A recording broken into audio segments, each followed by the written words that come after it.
Hi everyone. ఈ సీరమేను చేప మీలో ఎంతమందికి తెలుసో నాకైతే కామెంట్ చేయండి. దానికోసం అయితే ఒక పెద్ద ఉల్లిపాయ, 2-3 స్పూన్స్ కారం, అల్లం వెల్లుల్లి పేస్ట్ వేసుకొని మిక్సీ పట్టుకొని పక్కన పెట్టుకోవాలి. ఈలోపు చేపలనైతే ఉప్పు, పసుపు వేసుకొని ఒక 10 టైమ్స్ అయినా నీట్‌గా క్లీన్ చేసుకోవాలి. లేదంటే గనక నీచు వాసన వస్తది.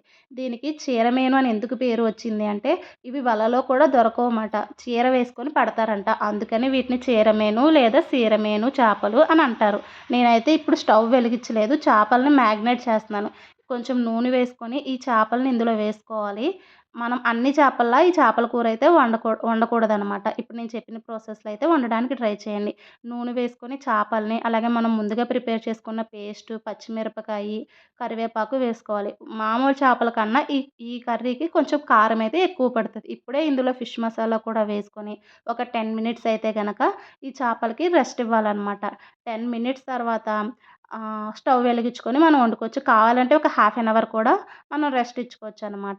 ఇప్పుడు వీటినన్నిటిని బాగా కలుపుకున్న తర్వాత స్టవ్ వెలిగించుకొని మనం మూత పెట్టుకొని మగ్గించుకోవాలి. ఇవి షుగర్ పేషెంట్స్ ఎవరైతే ఉన్నారో వాళ్ళకి తింటే చాలా మంచి రిజల్ట్ వస్తదనైతే గనక నేను విన్నాను.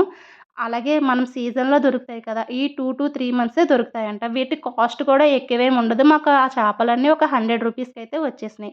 అలాగే ఇవి కింద మసాలాలతో మాడిపోకుండా ఉండడం కోసం కొంచెం అయితే నీళ్లు యాడ్ చేసుకున్నాం. అత్తమాటలో అయితే గనక కదుపుకోకండి. ఏ చేపలనైనా మనం అస్తమానం కలపకూడదు కదా! ఇలా కొంచెం మగ్గిన తర్వాత కొంచెం కొత్తిమీరనైతే యాడ్ చేసుకొని మళ్ళీ మూత పెట్టుకొని మగ్గించుకోండి. మనకు కావాలంటే చేత్తో కూడా అదే చెయ్యి పట్టుకొని మూకుడిని ఇలా కుదుపుకొని కదుపుకోండి.